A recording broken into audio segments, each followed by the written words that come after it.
Hello and welcome back to Absolute BSS, the Casualpetitive podcast about Bandai Namco's Battle Spirits Saga card game.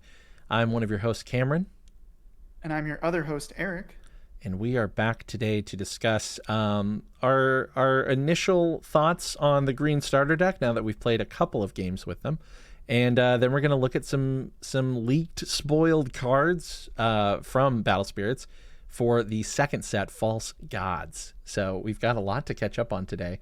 But yeah, I'm loving being in spoiler season. It's so much fun to start brewing decks and stuff. yes, it's very exciting. The game's already good and it's only getting better. And yeah, just a lot of deck building options are opening up. We're seeing a lot more support for some traits introduced in the first set and the first starters. And I think, yeah, there's some exciting stuff on the horizon in July. But before we get into those, also exciting though, the fifth color is being added to the game. Green. If you listen to our last episode, we kind of went through the starter deck and just discussed what each card did and was theory crafting a little bit. Well, then a couple of days ago, Eric and I put together a couple of decks, played on the TTS mod, and that's what we're going to talk about today. So do you want to take the floor first, Eric? Because you splashed, it's funny, you splashed green into red and purple, and I splashed green into yellow and white, and we didn't even plan that. Yeah, we didn't even talk about that beforehand, and then we both did that, so it was perfect. Yeah, it was. Yeah, I'll go ahead and get started. Yeah. So the way that I played green was I tried to build like really control heavy decks, but more sort of how you would think about like blue if you play Magic, like blue black control. Like most of my turns I actually wasn't even playing cards. I was just refreshing my cores and passing. Yeah. Which was such a weird way to play Battle Spirits Saga. It really threw me off, I got to tell you. Yeah, I can only imagine. It must have been so scary to be like, so you're not going to play anything. Okay. Yeah. And I tell you what, green, purple, you can totally do that. You just sit with like the purple magic cards in your hand that are going to annihilate your opponent's creatures, or your opponent's spirits. And you can kind of do the same thing with green, red as well. I think I had a pretty devastating burning force turn on you as in one of our games, and then I was still open to play like a leaf wolf or something. So. Yeah, it was tough, honestly. Like, spoilers for how this turned out. I did not do well. Our two games outside of the green starter deck, where we both mirror matched each other, the two games outside of that were over very quickly for me because of that amount of control that green can provide. And it was tough. So I definitely want to play some more games. We were hoping to get a couple more in before this recording, but we will definitely report back to you when we play a couple more and might put some videos up. But yeah, just initially, like, green can definitely fit into a control scheme. And I really was not expecting to play against it in such a way.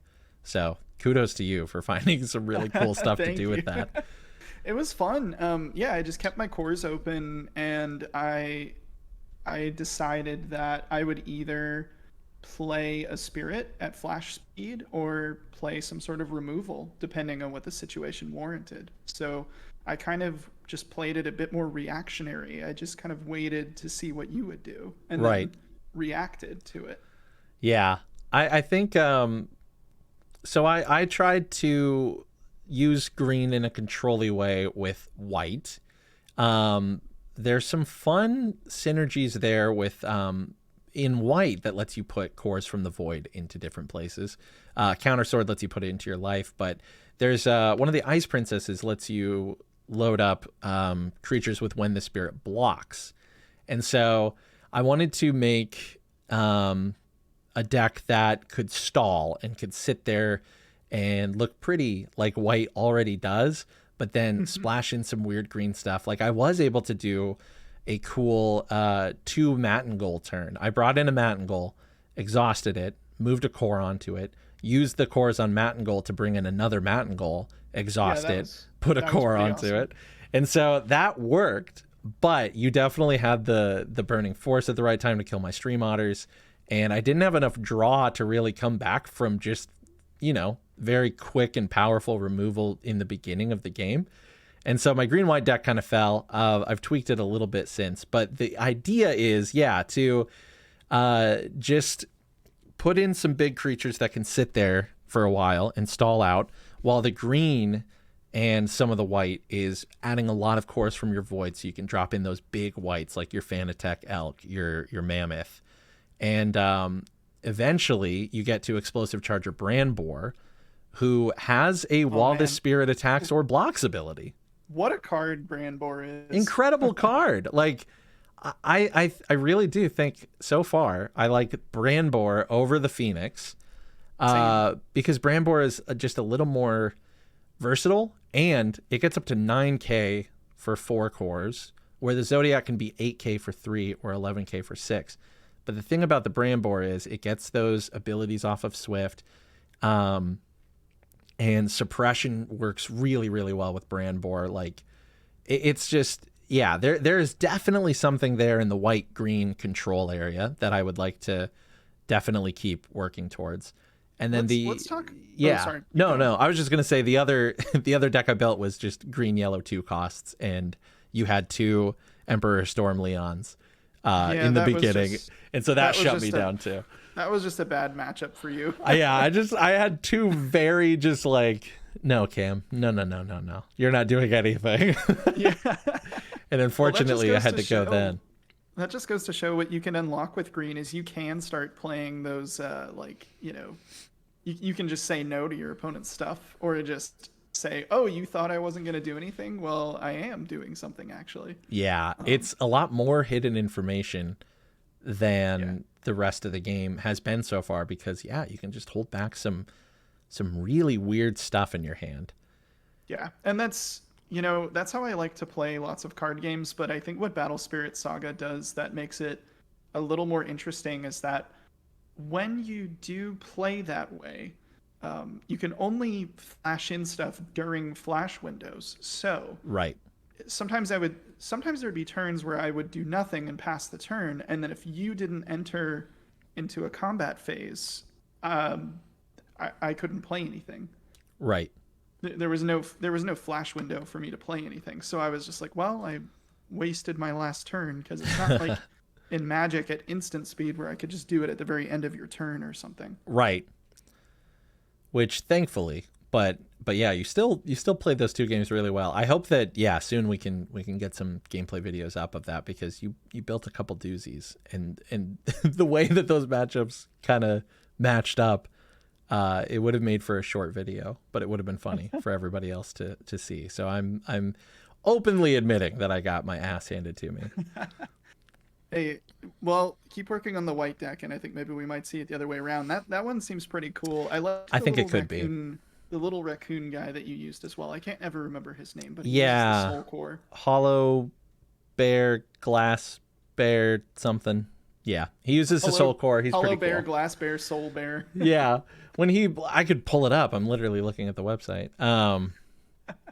But let me do that real quick. He seemed to work really well with green. I think he's a great card to combo with green. I agree. Let me pull that up real quick. Talk about him real quick. Hollow Beast, Glass Bear. Good Lord. Hollow Beast, Glass Bear is a 3-cost white Machine Beast Spirit. Can be reduced by 1. At level 1 for 1 core, it's 3k. Level 2 for 3 cores, it's 4k. But it has a level 1 and level 2 ability. When this spirit blocks, place a core from the void onto this spirit if there is a soul core. So basically, it's a try to attack me. If you do, I'm going to ramp. Like, he's a cool little guy to just drop down there if you don't have your Stream Otter first turn. Or if you do have Stream Otter, you can give him a little friend. I like those 2. I like those 2 a lot.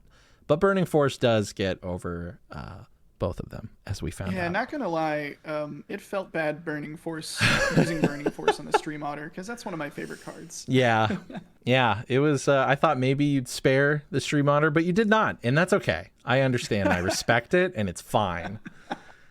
But yeah. Let's talk a little bit more about Brandboar, because I think Brandboar is the star of the starter deck. I agree. I've got them pulled up on the screen now. I mean, If we you, talked about yeah. Brandbor a lot last time. Yeah, go ahead and read it out. Brandbor is a 6-cost green Blade Beast spirit. Explosive Charger Brandbor is the full name. It can be reduced by 2. At level 1, for 1 core, it has 5,000 attack. So that's already pretty good. Level 2, for 4 cores, it bumps up to 9k. So its abilities read, at level 1 and level 2, during your attack step, when one of your spirits is summoned, this spirit gains 2,000 BP during this turn. So the thing that jumped out to me immediately, because I live in yellow, I was like, you blow up Ervata, you summon a level 2 from any color, and Brandbor gets 2,000. Well, it also works for Swift, obviously. But yeah, there's a couple of different ways you can trigger that ability, and that's pretty good, especially when its next ability at level 2 is while this spirit attacks or blocks, refresh this spirit when it destroys one of your opponent's spirits via comparing BP. So it can...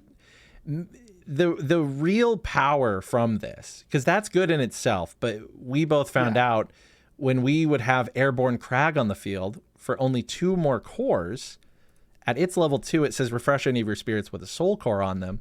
So you pop the soul core on Brandbor, you threaten that attack with 9k at least, and you're either forcing your opponent to take a hit and watch Brandbor ready up at the end of the turn, or they might have to block it for some reason, and then Brandbor readies back up. And that's dangerous too. And then on the next turn, while it's ready, if it blocks, it does the same thing. So it's that's where I immediately went for green-white. I'm like, I need Brandbor in a green-white deck because that's what white wants to do anyway. And if you can find a way to stand up a card with just itself, then do it. Plus, you got your Rocket Cities, so you're bumping this guy up whenever he's blocking as well. Right. With 1 Rocket City, he's a 10k at level 2 during your opponent's turn. And that's going to be able to cover most of the card pool. And it's crazy. That second ability, the level 2 ability, when it attacks or blocks, refresh it when it destroys one of your opponent's spirits. Man, that ability, when I first read it, I was like, oh, that's kind of a neat thing, but I was very stuck on the first ability. Like, how do I summon spirits to make this trigger? And then when we actually played, I was like, oh no, the second ability is what makes this card go crazy. Because, if you have a Rocket City down with this thing, or you have the Airborne Crag and it's refreshed, and you maybe do have a way to pump it up for like a little surprise. Yeah. Like there's no way I can attack through that. And then on your turn, when you're attacking me with it, I don't want to block it. I just want to take the hit. But there's only so long I can do that before I'm just dead. I'm telling you what, right now, I think this is going to be the first starter deck I buy 2 of instead of buying singles. I want as many of this sets, like this starter set's cards, as I can get. And I want to build a deck based around 4 copies of Brandbor. Yeah. And just make a deck that just makes Brandbor go off. Yep. I want to make a Brandbor deck, and that might look like mostly green with some maybe textless white Spring of Norn Rocket City stuff. And but a lot of green, and just I'm telling you, there's a lot. Honestly, after spending some time playing it a little bit, I'm more excited about green white than I am about green yellow. Well, here's the thing about Brandbor. It pumps itself whenever you summon something during the attack step, but you don't have to pump it that way. Like look at some flash speed magic cards or Nexuses, and man, that little surprise, like just bumping it up by 2k, it's gonna block pretty much all of the big threats that we know about right now. You can definitely catch your opponent off guard. They think they finally have enough to get over Brandbor, and they're going to swing, and you're not going to block, and then you flash in something. That 2k goes a long way. You kill it. He stands back up, and he's like, what now? I love Brandbor. I think, I got to build a deck around 4 Brandbor, so I'm going to have to get 2 copies of the green starter deck. Couple other cards I'd like your opinion on, because I think some of these cards I thought would be good, and then they blew me away by how good they are. And then some of them I thought would be good, and I was kind of like, it was all right. What did you think about Matt and Goal or like the Viridian Dragon Rider? You can talk about them individually, I guess. Yeah, I'll start with Matt and Goal. I think if your deck wants to ramp, Matt and Goal is great. And I think if your deck has purple in it, Matt and Goal is great. Mono green, I don't know if you need Matt and Goal. Yeah, he seems a little slow. Yep, just a little slow. Like, I think green wants to go fast. And I do. Yes, I agree completely. I think he's a great card, but I agree. I think he's a little more niche than I thought. Yep. I think Dragon Rider Groon is awesome. I think it's just as good as I thought it was, if not better. I'm still figuring out the second ability. And by the way, for audio listeners only, Matt and Goal is the one that's when it's summoned, you can exhaust it to pull a core from the void and place it on there. And then if you want to read the Dragon Rider Groon. Yes, thank you for that, because I totally forgot. Viridian Dragon Rider Groon is 5 cost, Carapace, green spirit creature that can be reduced by 2. At level 1, for 1 core, it has 4k. At level 2, for 3 cores, it's 5k. And level 3, for 5 cores, it is 7k. So it's a fine stat line. I never went above level 2 personally. Right. So it has 2 abilities listed. One is just constantly active. When destroyed by opponent, and that is important, which we hammered home a couple of times in the last episode. When destroyed... to make a clarification again. Exactly. When destroyed by your opponent, you place 2 cores from the void into your reserve. So you kind of like, but I love that. I love the tennis match, kind of like balls in your court. What do you do with Dragon Rider? Do you block him? Oh yeah. Especially with that second ability. Yeah. Did you read the second ability? Not yet. I okay. thought you were going to say something, but I can read it first. I was just going to say with that first ability, when it's destroyed, you place 2 cores from the void into your reserve.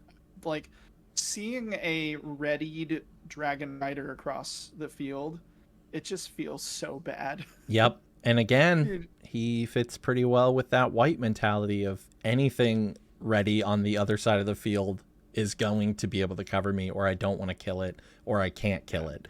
And so you look across the field and they have a Brandboar, a Dragon Rider Groon, and a Fanatec Elk, and you're just like, or maybe like the big elephant guy or something, and you're just like, this is awful. This is hell. Yep, I'm out. I am in hell right now. Yeah, I am in a beautiful emerald diamond hell. I'm telling you, man, I know I talk so much hype about yellow, and I will always play yellow, but when this next set comes out, I might be a white green player. But the second ability on Groon is at level 2 or 3, so either 3 cores and up or 5 cores and up. While this spirit attacks, that's weird phrasing, because this next sentence, when the battle ends. So the way that we believe this works is that Groon has to survive the battle, right? So when the battle ends, you may place 2 cores from the spirit into your reserve to select one of your spirits, and it gains 3,000 BP for the turn. So if he dies, all of his cores go to the reserve anyway, but you don't get that buff to another spirit. So what you were doing, which I thought was very, very cool, is you would have a Groon level 3 and a Groon level 1. And you would enter your battle step, and you would swing with the first Groon. And when I wouldn't kill it, at the end of the battle, you would move 2 cores from that Groon to turn it into a level 1 and make the level 1 turn into a level 2 who was ready. And you could either attack with it again or keep it refreshed. And I think that's why that ability is there. It's either for ending the game, or it's just to keep buffing other Groons. I think the more Groons you can have on the table, the better. Yeah. One clarification. So it doesn't move the cores over. It just bumps it by 3k. Oh, I'm sorry. Yeah. No, you're good. Well, that's right. The cores go to your reserve. I'm sorry. Yeah. Oftentimes what I was trying to do with it actually was I already in my mind had some other purpose for those cores. And so I was just like, I'll put them on the Groon and then swing. And then if Cam blocks and all of those cores go to my reserve, that's fine, because now I have a bunch of cores in my reserve to summon my Swift creature. Yep. Or if Cam doesn't block, then he takes a damage, and then I just move 2 cores anyways, and I can still summon my Swift creature, albeit a little bit smaller. But it's it really creates a win-win scenario for the person with the Groon and a lose-lose scenario for your opponent. So. Absolutely, it does, and that's kind of the way that you want to play this game. Yeah. I love it. I think there's a lot more to Groon than we have even scratched, and I'm excited to see like what other kind of Carapace support there is, what other cards do something similar for more expensive cost or lower cost. Like the theming, right, is like each trait we're seeing emerge an 8 cost like boss, like the X rare for that trait. So I'm really interested to see what the 8 cost Carapite is going to be. Hoping like probably a queen some big ramp. Yeah. I think like a big ant queen would be really, really cool. Like I always think of Yu-Gi-Oh, like the insect queen theme. I always loved those cards. Weevil Underwood, rocking with like the Great Moth and all that stuff. So I think an all green Carapite ramp deck, with Brambor in there and some swift creatures here and there. What if all of this ramp is to build up to the queen, because the queen actually costs like a ton of cores? Like, that'd be cool. Like what if the queen is like 10 or 12 or something? Like something high. That'd be cool. I think that'd be really fun because it's it's that hive mind mentality. It's like the little bugs to get to the big one. I think that could be really, really neat. Just thematically, flavor wise, I would love to play a deck like that. Same. I'd be really into that. And you know what? One thing I want to mention, just the fact that this is a starter deck, I think it's really cool that Battle Spirit Saga starter decks are full of such playable cards. Yeah. I feel like for most card games I've played throughout my entire life, a starter deck is just full of like, I don't know, maybe like 1 or 2 cards that you might want, but for the most part, just kind of like crappier versions of other cards that come in packs, or just like not so great commons and stuff. But, man, there's some really solid cards in this pack. In this starter deck. Especially, so Bandai Namco, at least the games that I've played from them, mostly the Digimon TCG that they brought out a couple years ago, they do that too, where like the starter decks are, you can only get these cards in this starter deck, but they're all viable and they're all really good, or not all of them, but like a lot of them are like really, really playable. The only problem with that was allocation at the time.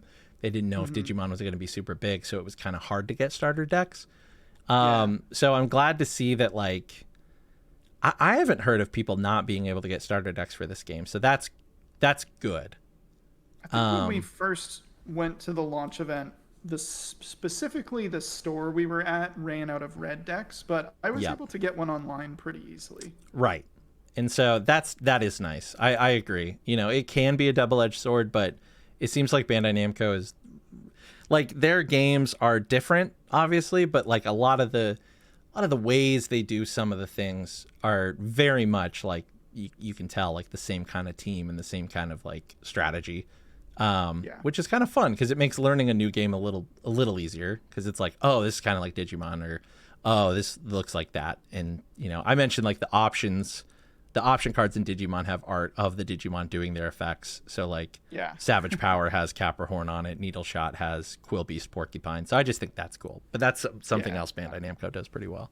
I like that. Yeah, no, it's cool because if someone were wanting to get into this game, like if they saw me play a couple games and they're like, oh, I want to try that, I'd be like, you know what? Just go buy the newest starter deck and you've got your cards, you've got your cores, you're ready to go. Yeah, it's great. It's the perfect way to jump into this game, and honestly, you can play pretty well, especially at like launch events for a new set. Just grab a starter and a couple of packs and you're good to go. So I know a Twitter friend of mine was recently thinking about getting into the game after watching the tutorial video. So I like tweeted at them. I was like, hey, we do a podcast too. So if you're listening, Kite, hi, Twitter friend, on Twitter, if you're listening, hello, thank you for listening. And I would like to encourage you, definitely jump into the game because it's very, very fun. And get a starter. I think they were looking at purple Definitely. Oh, purple starter is a very good starter. It's very Some of fun. my absolute favorite purple cards are in the starter. So Yeah. So, and yeah, just a general tip for anybody. If you're listening, thinking about getting into the game, or if you've missed out on the starter decks, I would definitely encourage you to look at getting one. I'm going to get two with a green one. I definitely am. yeah, I was already planning on it, so I definitely am. Yep. So, Any other yeah. cards in here that you don't want to skip over? Anything else you want Um, to talk about? I think I feel like the magic cards, Savage Power, Needle Shot, and Multiple Cores. Um, I don't have to go through them. Savage Power is a burst that lets you summon a green out of your hand when one of your spirits is destroyed. Needle Shot is a flash that lets you exhaust a spirit. Multiple Cores is a main that lets you place a core from the void onto one of your creatures. I think they're all pretty decent. I think I might have overvalued all of them. So I was running a lot of copies of them. I needed to tone that down a little bit. And I need to anyway. You need more spirits in your deck than magic, I've decided. But they're good. They're good. 2 to 3 copies max, I think, in any given type of deck that you're making is good. But there is some fun stuff to do with them.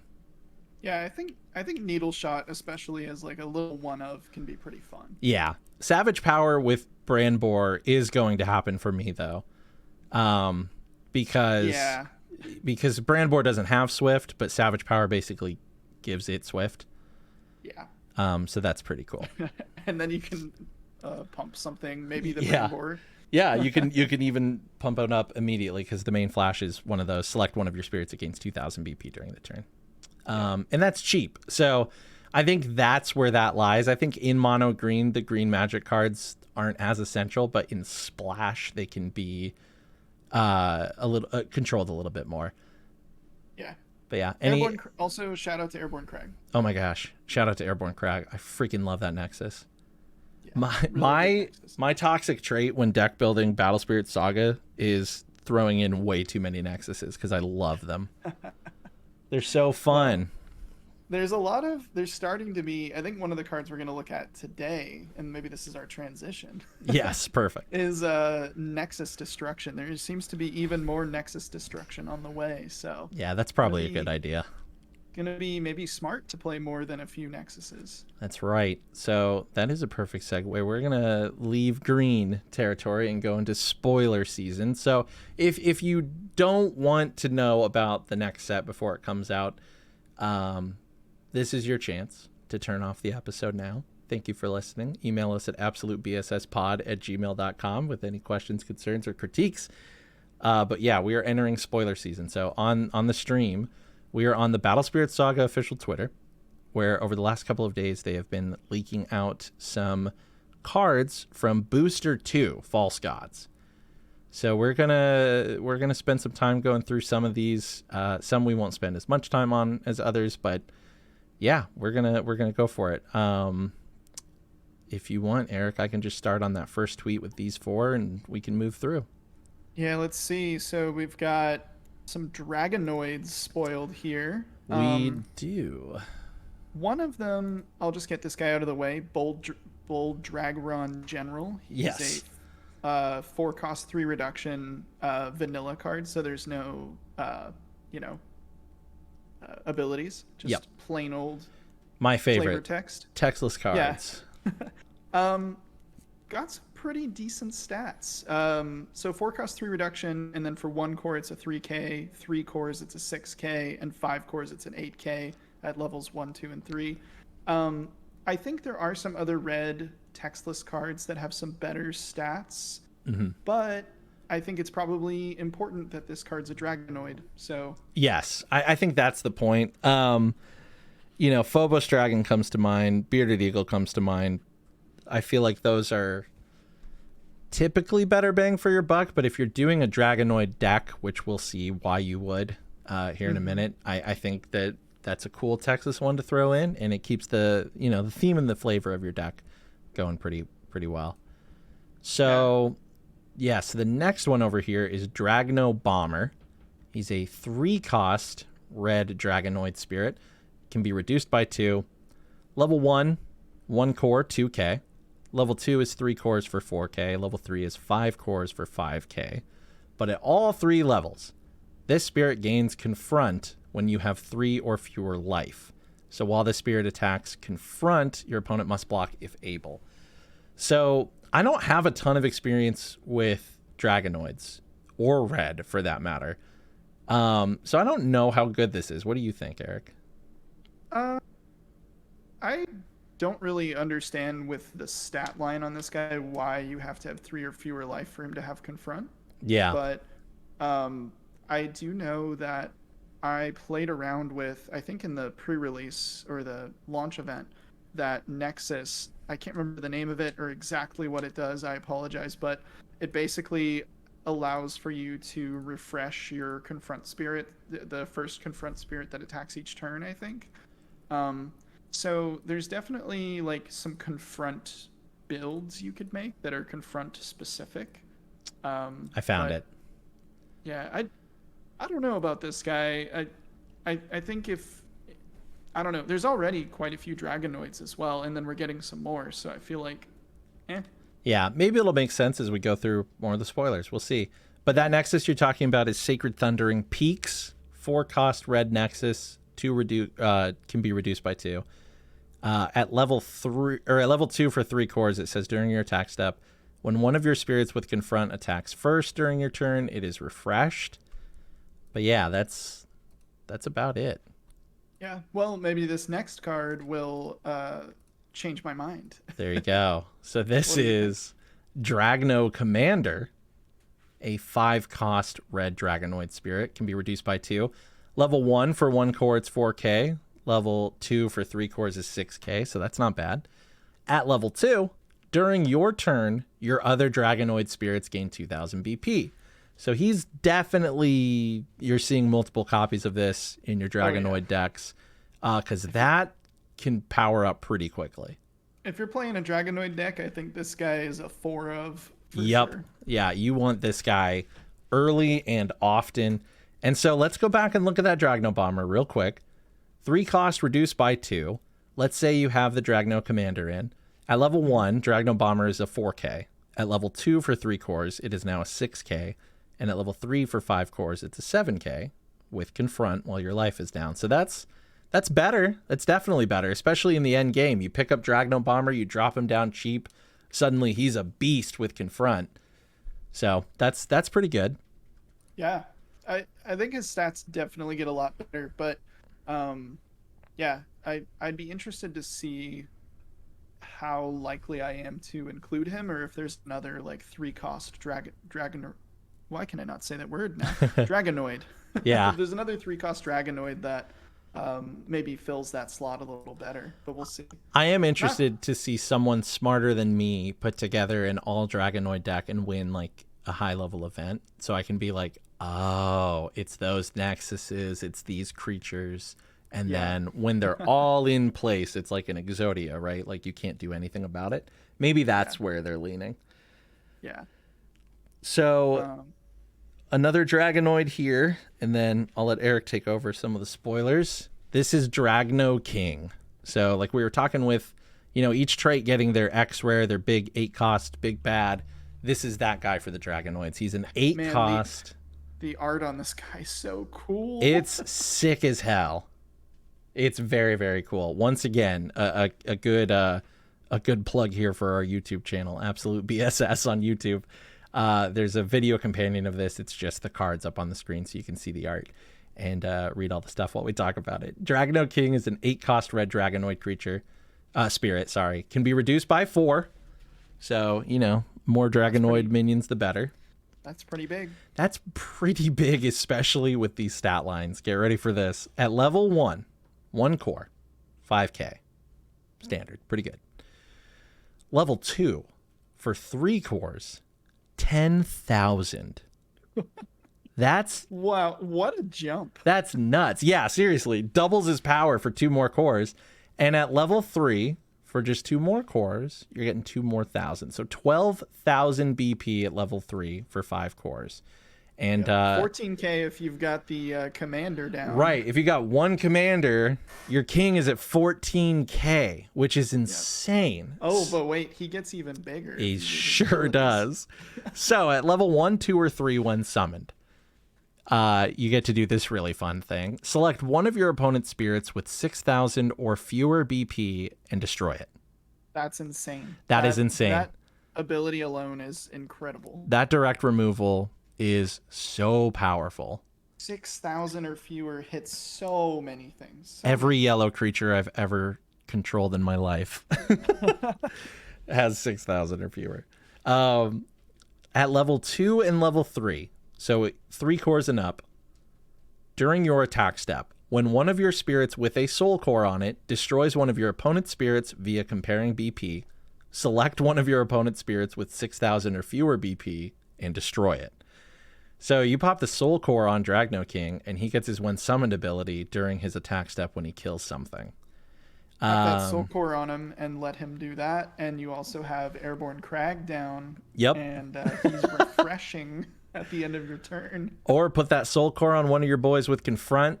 They have to block it. You kill that, you can kill another one 6,000 or fewer. Like, that's crazy. And at level 3, which let me remind everyone, level 3, 5 cores, 12k. Just out your hand. No one else on the field, that's the stat line. Other people, other Nexuses, he's already stronger. Level 3, while this spirit attacks, the spirit gains 3,000 BP. So while he's attacking at his highest strength, he goes, this isn't even my final form. Yeah. And goes up to 15,000 BP while attacking. That's nutty. I don't think it's unlikely that you will see him, with commanders and stuff on the table get up above 20k. Yep. Like that would not be unheard of. You know what this guy is? He's a mech killer. He's a machine beast killer. Oh, yeah. This guy gets over those dragon commando warship bullshit, and he just slices them in half. How do you kill this guy? How do you deal with this? Bounce, I think. Bounce? Core removal, maybe. Yeah. But I feel like, that counter is you definitely want to load him up. So it's got to be core removal or bounce, I think, to get rid of him, because he's beefy. They have their Dragno King with 1 core on it, and then you play your Dragno King, and that's how you kill him. Yeah, exactly. I'm very interested to see some decks come out of it. I don't know Red enough to confidently build a deck around him yet, but Dragonoid's way cooler in my eyes after looking at their X rare. So this card got me excited for Dragonoids. Yeah, it's very cool. It's just very, very cool. All right, next set of cards here. Yes, looks like some Star Dragons. Yeah, these are all. Yeah, I think they're all Star Dragons. One is a Star Dragon Dragonoid. Oh, no, sorry. One's a Pterosaur Dragonoid. Ooh. Forbidden Love. Forbidden Love. Should we start with him? Yeah. It's kind of in a weird order, but, why not? Yeah, I'm just following your lead. Go for it. Dragoon Commander Diridalos. Pterosaur Dragonoid. So both of those spirit types matter. Yeah, they do. 6 cost 2 reduction, and level 1 for 1 core it's 5k, level 2 for 3 cores it's 8k, and level 3 for 8 cores it's 12k. So another big number spirit here. 8 cores is no joke though. That's a lot of cores. Right, but there's a way around that, as we'll see. Yes. So level 1, 2, and 3 during your turn, when one of your spirits or magic that costs 7 or more destroys an opponent's spirit, treat this spirit as level 3. So that's a good. Let's read that one again. When one of your spirits or magic that costs 7 or more destroys an opponent's spirit, bump this guy up to level 3. Yep. So that encourages some neat, like, big cost red, but oh man, it's just, there's some cool stuff here. Yeah, I think with that text on the card, it's never really intended for you to pay 8 cores. Right. Bump it to 12k. I don't really think that that's gonna happen too often. Nope. It also has another ability. At level 3, during your attack step, treat this spirit as having 2 red symbols. So, as of right now, I think this just means this reduces the cost of your red magic that you're flashing in, right? Yep. So, still pretty decent. I think this is a good card. I think 6 so cost too. with 2 reduction means it's a little bit on the pricier side, but for 1 core, you have a 5K. So, Yeah, and I mean, looking at the Zodiac Phoenix, like he has the first two stat lines as the Zodiac, but has stronger level 3 just for a lot more cores, but can still get to level 3. Like if anyone was worried about seeing a big boss in the green starter deck coming out that felt really, really powerful, there are cards just in the next booster set that can match those stat lines. So yeah, I like the numbers on this guy. yeah, seems cool. What do you want to talk about next? You tell me. You want to go to Photon Dragon? Yeah, let's do it. I like this art. All right. So you want to cover that one? Oh no, you go for it. You go for it. You take the whole tweet. Oh, am I doing the whole set? Yeah. Oh, my bad. Oh, you're good. Photon Dragon is a 4-cost 2 reduction star dragon. At level 1 for 1 core, it's 3K. Level 2 for 3 cores, it's 4K. And level 3 for 4 cores, it's 6K. And at all 3 of those levels, select one of your spirits with 2,000 or fewer BP. One of your opponent's spirits, my bad, with 2,000 or fewer BP, and destroy it. And that's when it attacks. It does that. Yeah. So I hate this guy already. It's anti-yellow. I really want to like the Star Dragons, but I haven't seen that much yet. They seem a little underpowered or a little too situational a lot of the time. Yeah. They're like very much against yellow. And I don't know if that's something from the anime or something, but yeah. They're probably something from the lore. Yeah. I mean, yeah, this is a great sideboard card, but for sure. It being a great sideboard card is not like exciting. I agree. Let's move on to Meteor Emperor Siege Worm, because this is exciting because we get another Siege Worm card. Yes, we do. And man, this guy looks cool. He looks like an Evangelion. Yeah, he does. He totally does. There's a lot of text on this card. Yeah. If this wasn't the Gundam set, I wouldn't be surprised if we got like an alt-art, like Ava version of him or something. That'd be so cool. So 6 cost, 3 reduction, Star Dragon Spirit, level 1 at 1 core for 4K, level 2 at 3 cores for 6K, and level 3, 5 cores for 8K. And at all 3 of those levels, it has Awaken. Awaken just means that while it's down on the field at flash speed, you can move cores from other spirits and place them onto this. So you can kind of do a little bit of some combat tricks to boost it a little bit. At level 2 and level 3, when it attacks, if it has a soul core on it, draw a card. Pretty decent. There's a purple card in the starter deck that does that. That is quite good. So, level 3, if a spirit card with Siege Worm and its card name is in your trash, this spirit gains Confront while it attacks. So that's nice. Now, you could potentially build a Siege Worm deck, because there are 8 cards, I believe, now that you could add to your deck that have this title. Yes. So, definitely something to start thinking about. Yeah. I would love to wrap my head around Awaken a little bit more now that there's a little more Star Dragon support. I do think they look cool. Like I want to make them work. And they're my biggest enemy as a yellow player, so I really need to figure out their ins and outs. This is a neat card, and I'm excited to. I think this one's going to see a lot more play. In a couple different red decks, it's pretty cool. There's going to be a really good Star Dragon deck. I think it's just hard to build that when it's like the Dragno King slams down onto the field with 12,000 BP and kills things every time it attacks. And like, what do you do? Yeah, it's just hard to justify building a deck around these cards when there's stuff like that. And it's like, Man, that looks like fun killing stuff whenever this Yeah. enters play. Well, and that's how I feel about the pterosaurs too. It's like, why would I ever build a Star Dragon deck right now when I can just have the Raging Dyrano Tyrant King Pokemon thing just Godzilla smash everything? But Well, we'll find let's out. see if this guy changes our minds. That's right. Here we This go. is the X rare for Star Dragons, and I think this guy is.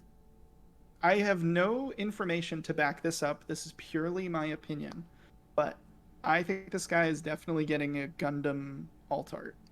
He looks like it. Yeah, that's have, really exciting too because the so art's already cool. I can't. I guess I technically can't say definitely because I don't know that. But Yeah. he just looks. He already kind of looks like a Gundam. Yeah. So 10 Sword Saint Starblade Dragon. That's a I don't know mouthful. what I'm gonna call this card shorthand, but it's a 7 cost 3 reduction Star Dragon, level 1 for 1 core 4K, level 2 for 3 cores 7K, level 3 for 5 cores 10K. There you go. Good stats. That's good pretty stats. good. So at 3 cores it escapes the Dragno King's 6K or fewer Yes. attack. So just like the other Star Dragon, it has Awaken at all 3 levels. And then at levels 2 and 3, it has during your turn, when you draw a card with one of your effects, select one of your opponent's spirits with 3,000 or fewer BP and destroy it. That is fun as hell. Yep. And if you remember that other guy we just looked at, he draws you a card every time he attacks. Yes. If he has the Soul Core on him, I think. Yeah. Yeah. Star Dragons have a lot of draw. And I love that. Like the starter deck has a card, Charge Draw, that lets you draw. Mm-hmm. Star Blessed Draw, obviously, is one of the best draw mechanics, arguably, that you can get in the game right now. A potential of 4 total. So, you know, Star Dragon, you're looking for specific Star Dragons. You're looking for Sigworms. You're trying to get them, trying to play them, trying to discard them, trying to use them later. I think it's just fun to have every card with Star in the name or some kind of galaxy reference all together is going to be fun, and it's thematic. And I'm assuming this is like the main character in the anime's stuff, because it's like we have an X rare for the Star Dragon, the Phobos guy or whatever, the Andromeda Dragon, Nebula, whatever. And so this like feels like one of those like other forms. Like Dark Magician had like Chaos Magician, Dark Sage, Dark Paladin, you know what I'm talking about, in Yu-Gi-Oh. Yeah. Like that's what this feels like to me. And so like that tickles me. Like I love that. That's nostalgic. It's really neat. It's very thematic and flavorful. And I'm getting a little excited about Star Dragons, even more so than Dragonoids. Even though their boss is cool, I think I want to figure out the Star Dragons. I like the game within the game, you know? And I think that's what Awaken is. There's something there to Awaken. I agree. Yeah. And I'm a Keyforge player, so it's like all the like special rare stuff is what's really fun to me. It might not always fire, but like trying to get that to work while also trying to play the game that it's built around is fun to me. Yeah. I mean, you can make a pretty badass Dragonoid deck, but then if you win like a match or a tournament even with that deck, it's like, okay, yeah. But then if you make this Star Dragon deck that no one is playing, yeah, and you win, that's fun. Feeling. That's some main character vibes right there. I'm definitely looking at a Star Dragon deck. And then it has one more ability. Yes. While this spirit attacks, if you have 3 or fewer life. So there's that again, the 3 or fewer life thing. Which is funny because that other one that referenced that was a Dragonoid. Yeah. Different spirit type. So maybe he wants to show up in the Star Dragon deck. I don't know. Could be. I don't know if this is a balancing mechanism that they're using, like maybe in playtesting for abilities that were a little too powerful, they just use this to balance that, or if it's like going to be some sort of like thematic thing that you could build a deck around. Or maybe it is to separate them from the other Star Dragons, because isn't like the big deal with the big Star Dragon boss right now is that he fully heals you? Oh yeah, because if you like get rid of your soul core or something, right? Yeah. I haven't really played around with that card much, but something like that. So while this attacks, if you have 3 or fewer life and you reduce your opponent's life, you draw 2 cards. So That's pretty good. And that immediately also, hits his other effect, which before that Exactly. was, when you draw a card with one of your effects, select one of your opponent's spirits with 3,000 or fewer BP and destroy it. So basically, he gets rid of all the chump blockers. He's the Omnimon coming in and just cutting through everything that's too weak. I think this guy's really good. I love him. Yeah. I'm getting real pumped on Star Dragon, I gotta tell you. Do you want to talk about the Blue Sky Dragon Wind Drake? Or Sure. should we pass over that? Or- No, we can do it real quick. It's because I like this one. I think this one's pretty neat. So this It is has some good numbers, yeah. Yeah, it's a vanilla red Star Dragon Spirit. 3 cost, can be reduced by 2. Blue Sky Dragon Windrake. At level 1 for 1 core, it's 3k. Level 2 for 2 cores, it's 4k. So that's some reasonable scaling. At level 3 for 4 cores, it's 7k. No abilities listed, anything like that, but it's another Star Dragon, so you're looking for things that look at those, and I think that's a fine addition to that lineup. I'm not too familiar with the red pool right now, so this might be, it's just dealer's choice, whichever Star Dragon you like a little bit more in your deck. So that's kind of cool. I think the art's really neat. Yeah, I think it's a fun little vanilla card. Yeah, that's really all I got nice. for that one. I can see myself slotting it in. All right. Well, then now we're moving into, I believe, Pterosaur and Emperor Beast territory. Yeah. So let's just start with another Texas one real quick. I want to get your thoughts on this one. This is a 3-cost red Pterosaur spirit. The name on this guy. Blade Hide, Dino Eutyrannus. Oh, okay, that's how you say that. Or Eutyrannus. That's how I was saying it. Eutyrannus. I'm assuming it's Eutyrannus. I was saying it with like a Joey Wheeler voice. Yeah. Eutyrannus. My Blade Hide Dino Eutyrannus. Oh man, that's so good. So he's just a textless pterosaur, 3 cost, reduced by 1, level 1 for 1 core, 2k. Not great. Level 2 for 4 cores, 7k. So he's either like Chump or Champ. Chump or Champ. Chump or Champ. Oh man, we should do that should be a new segment. That should be a segment. We're like, is this Chump or is it Champ? Oh yeah, this is the start of something new here. Oh yeah, I like it. I think he's Champ. I think so. I like it. Yeah, I think it's neat.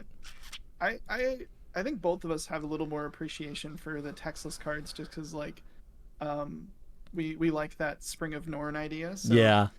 But I think he could be good. Yeah. Especially with the pterosaur type. That's relevant. That's the point. Yeah, like you slap that in with the Dino King and that guy goes nuts. Yeah. This next one, really great art. I'm in love with this guy. My brother, I think this alone would convince him to play this game. This is Lava Beast Volrus, a 6-cost red Emperor Beast spirit. This is some of my favorite art of all of the cards that have been revealed so Yes, far. This thing is incredible. It is just a rocky, craggy, molten Pokemon-esque walrus with a big flame-shaped horn coming out of its head. You have to look at this card. It is amazing. I love the Emperor Beasts. I think they're really cool, but this is like some of the best art ever. So 6 cost, reduced by 3. That's pretty good. Level 1 for 1 core is 4k. Level 2 for 2 cores is 5k. Decent scaling. Level 3 for 5 cores is 8k. So a little expensive, but at level 2 and 3, so 2 cores and up, it gains Confront. Your opponent must block it. And that's pretty good. I like the Confront keyword. Again, especially about the little guys. Just because I want to play with it, though. Yeah, exactly. I could slot this into most of my red decks as like a 1 or 2. like I almost don't even care what it does. Yeah, like exactly. Like think about it. You got, especially in a mono red deck, really you're spending 3 to bring it in. 1 core is 4k, 2 cores is 5k in Confront. That's value. That's money. I love Lava Beast Volrus. Yeah, definitely champ. Yep, that's a champ, not a chump. You want to take Edmund Sword? Armor sword, Edmund sword. Edmont sword? Edmont Sword. First of his name. Hello, my name is Armor Sword, Edmont Sword. He's a 5-cost 3 reduction pterosaur. Level 1 for 1 core, 3k. Level 2 for 4 core, 6k. During your attack step, when one of your spirits with a soul core on it destroys one of your opponent's spirits via comparing BP, draw a card. I am seeing some interesting soul core play within red. Yeah, finally. Pop up. And it's a lot of it is based around draw, and that's coming from different traits. So now we're seeing we're seeing draw in Star Dragon, we're seeing draw in Pterosaur, we're seeing draw in Dragonoid. So that's very interesting. And that during your attack step is only level 2. But it's just when one of your spirits with soul core on it destroys. So he's just kind of cool to throw down, beef up, and then passively do that. And yeah, picks up some stuff for being a pterosaur. I feel like this guy is probably good. I just don't know yet for sure. Make sense? Yeah. Yeah, the 6k for 4 cores is a little steep, I think. I think so too. But being able to draw off of another creature that's stronger, like if you only have a couple of them, that might help you come back. He might be a comeback mechanic. I don't know. That's an interesting one. Yeah, I would be interested to just take all of these soul core draw cards from this set and anything else that can draw from the first set and just kind of smash them together into a deck and see if I can make something kind of fun. That's mostly how I deck build in this game. It's these things have similar ideas. Let's throw them together and see how they work.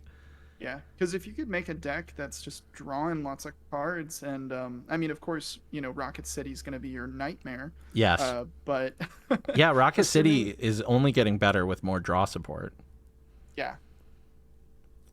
Well, do you want to cover the King Vulture? Yeah. So this last one in this tweet, we've still got a few more to go through. King Vulture, 4 cost, reduced by 1, Emperor Beast, Red Spirit. At level 1, 3,000 for 1 core. At level 2, again, it's 6k for 4 cores. This one has 2 effects, though, that are active at level 1 and level 2. So the first one is level 1, level 2, when summoned. Your opponent selects one of their nexuses that costs 3 or 6 and destroys it. A lot of good nexuses at both of those numbers. Yeah, Airborne Crag. Airborne Crag. Netherworld Depths is what I think of immediately. Netherworld Depths, yeah.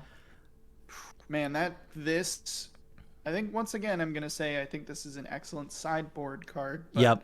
Man, what a sideboard card it is. Yeah, that is a very powerful tech to slot into your deck if your opponent is running some of these high-end nexuses, because that, especially 6-cost nexuses, that hurts. To lose your Netherworld Depths can throw off your entire game. And so, yeah, I do agree. King Vulture might be a one of, and a couple copies in the sideboard, depending on what the meta settles into. But that's a pretty powerful card. So really quick, there's currently, not even counting from the new set, but just existing right now with the green deck, 1, 2, 3, 4, 5, 6, 7, 8, 9, 9 3-cost nexuses,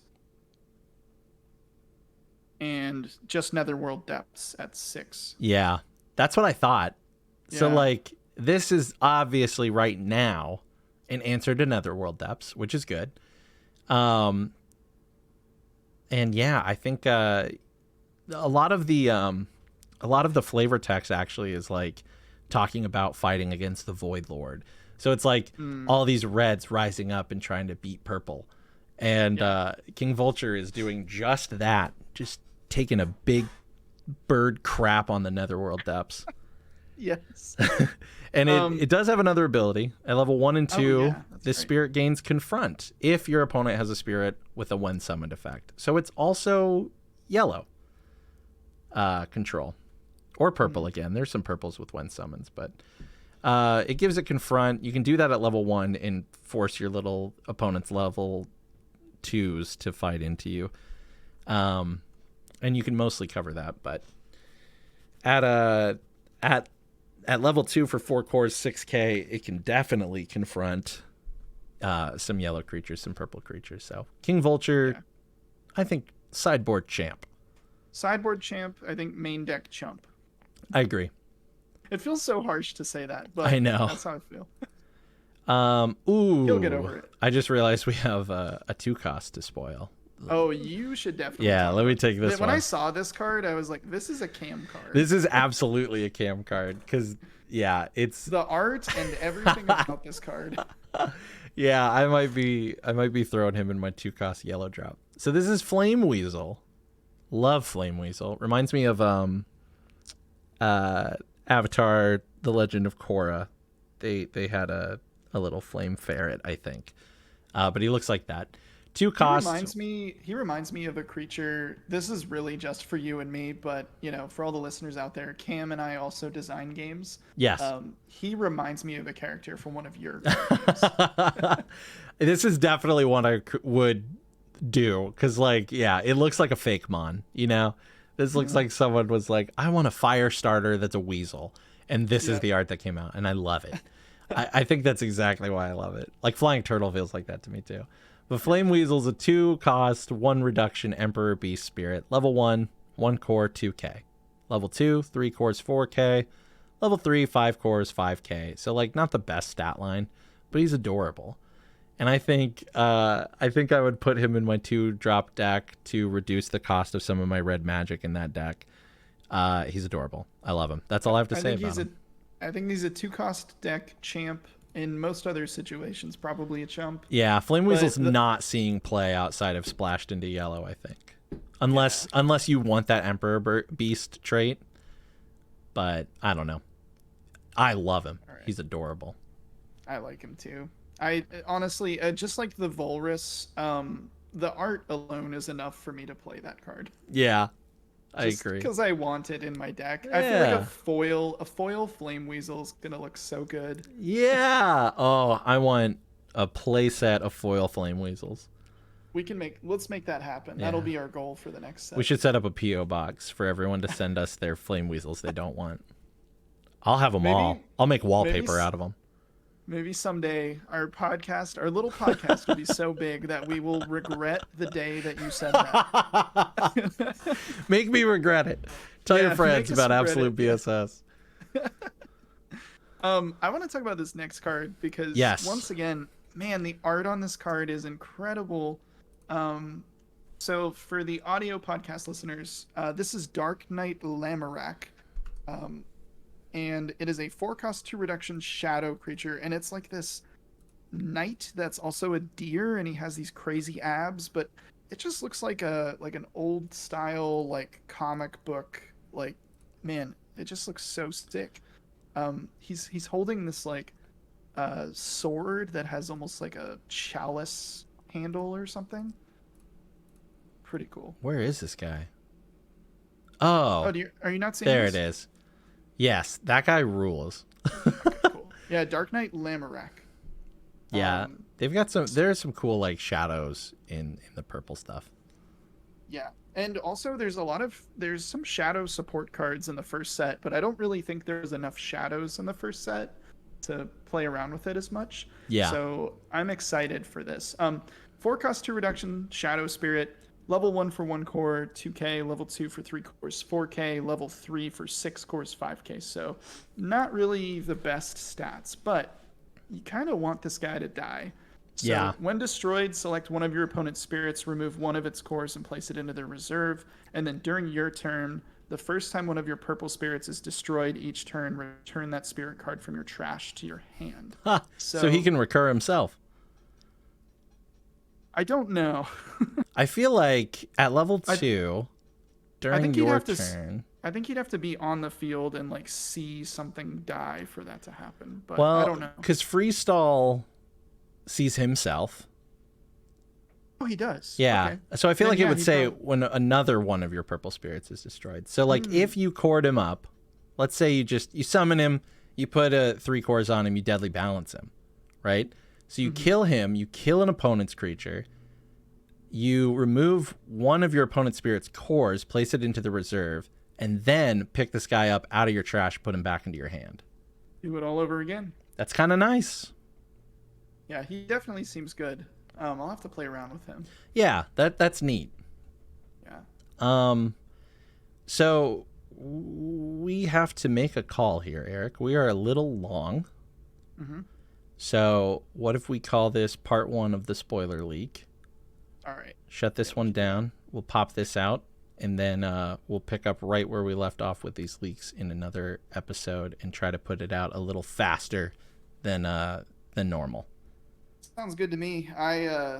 Maybe also there will be a couple more cards spoiled by that. Oh, yeah, exactly. So I figure, we're going to see some more spoilers soon because we've talking the majority of these cards that we've been talking about have been red. So we're about to start shifting into purple. And then, hopefully we'll see some yellows, some whites, and green. Is green going to be in the booster? I believe so. I don't know that has been confirmed. Maybe it has. I don't know. I assume at least some green will be there. Yeah, I think the original art, like the original picture of the booster box, it was green colored. Yeah. I don't know if the booster box actually. I've noticed a lot of the product for this game changes, like from what it looks like in like the sample versus what actually comes out. So I've noticed that too. That's funny. But yeah, we can maybe also look that up in between and find out. I'm sure whoever's listening to this is like screaming at us like, it's in there. It's in this Reddit thread that someone pulled from here. We know. Yeah. Oh man, there's some exciting like Void Lord stuff that we're going to have to talk about too. So, So, if you're itching to see all the cards for yourself before we get to them, obviously, go to Battle Spirit Saga on Twitter. Their official account there. You can see all these cards that we're talking about. But we're going to do a more in-depth look at each of these spoiled cards on the next probably couple of episodes. So hopefully you're having as much fun with spoiler season as we are. We are going to wrap this one up right at our normal time. So that's some fun red support. Makes me want to actually dive in and start building some more red decks. What do you think, Eric? Yeah, I'm really excited about the Dragonoids, and I might play around with the Star Dragons. If I, when I get my first few packs from this set, if I get a few Star Dragons, I might play around with them. Or the other thing that'll really influence my deck building is whatever cards end up being Gundam collaboration cards, because if a lot of the Star Dragons are Gundam cards, then it looks like I'm building a Star Dragon deck. So there you go. Well said. And that sounds good. So thank you all very much. One last thing. Oh yeah, go for it. Shout out to Cypher. Oh my gosh, yes. Cypher subscribed to us on YouTube, left a great comment. Thank you so much. Yeah, it's great to see some interactivity on the YouTube. We just again made that just for the companion to the podcast, but now we're uploading some other fun videos too. So thank you for checking out the YouTube. Thanks for leaving comments, and we're gonna keep uploading more stuff. So even if you listen to the podcast in audio form, I do encourage you to check out the YouTube channel. We'll put up some gameplay videos here soon. Eric's got an unboxing of the first booster set, and we'll probably do more unboxing videos because I do that on stream anyway. So it's fun to do that, and I personally love watching people open decks. So plus, if you interact with us on YouTube, then I know who you are, and I can give you a shout out. So that's right. If that matters to you. Yeah. Or if you want to shout out, you can email us at absolutebsspod@gmail.com with anything, really. Send us your deck list. Send us your flame weasels. Yes, send us your flame weasels. And you can ask us questions, give us your 2 cents. We'd love to keep the conversation going outside of the, podcast itself. So that's where we're at. YouTube, Gmail, Absolute BSS Pod. That's where you're going to find us. I think that's it. Yeah, we'll be back with another episode looking at some more spoilers soon. Anything else to add there, Eric? That's it. Thanks for listening and watching, everybody. Yeah. All right. Bye. See ya.